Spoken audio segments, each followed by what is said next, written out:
Ang ating Korte Suprema ay naglabas ng guidelines para ma-declare na ang isang tao, ang isang akusado ay fugitive from justice. At sinabi rin nila through a decision by Associate Justice Samuel Garland kung ang fugitive from justice ay may karapatan pang mag-avail ng legal remedies.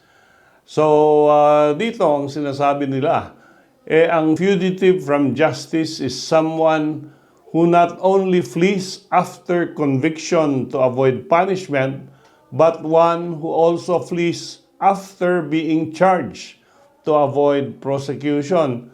So, nung araw, ang fugitive from justice lang ay pag convicted ka sa lower court of a crime tapos tumakbo ka para mag-evade ng sentensya. Ngayon, dinagdagan nila ito. Pag ikaw ay hinabla on a criminal charge at tumakbo ka to avoid prosecution, you are now a fugitive from justice. And the essential element is the intent to evade prosecution or punishment. At ang sinasabi nga dito, ang isang tao na alam na merong information filed against him sa court o merong conviction siya sa isang korte na issue, pwedeng ma-declare na fugitive from justice. Dati, kailangan may personal service, may order ng court na ma-serve sa akusado. Ngayon, meron na silang actual notice, yun yung personal service, at constructive notice. So, hindi lang through personal service na ngayon. Pag pinablish, for example, sa dyaryo na ikaw ay na-convict or pinablish sa dyaryo na ikaw ay na-charge sa isang korte, magiging notice na sa korte yon. So, dapat may mga elemento, sabi nila, unang-una, dapat may warrant of arrest sa mga na-charge.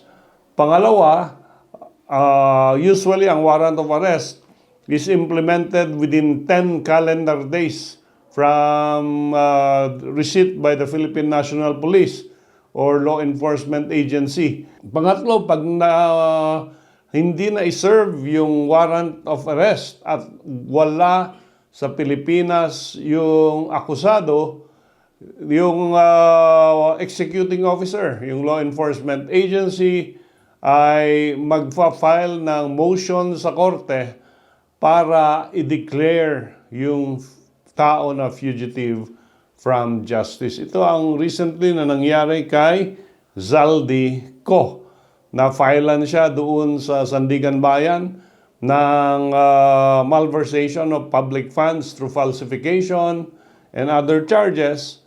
At meron siyang constructive notice, wala siya sa Pilipinas, therefore, hindi na magiging fugitive from justice na ito. Ano ang effect ng fugitive from justice? Noong araw, si Senator Ping Lacson ay fugitive from justice. Pero ang diferensya noon, nag-file siya ng petition sa Court of Appeals at saka sa Supreme Court na i-void yung resolution ng prosecution na siya ay ma-charge sa murder case yata yun. At tinanggap at dinisolve yung warrant of arrest. Ngayon, pag ikaw ay nasa abroad or ikaw ay nagtatago, hindi ka na pwedeng mag-file ng kahit anong motion or pleading doon sa court. Hindi ka na ine-entertain dahil wala ka ng legal standing pag ikaw ay fugitive from justice.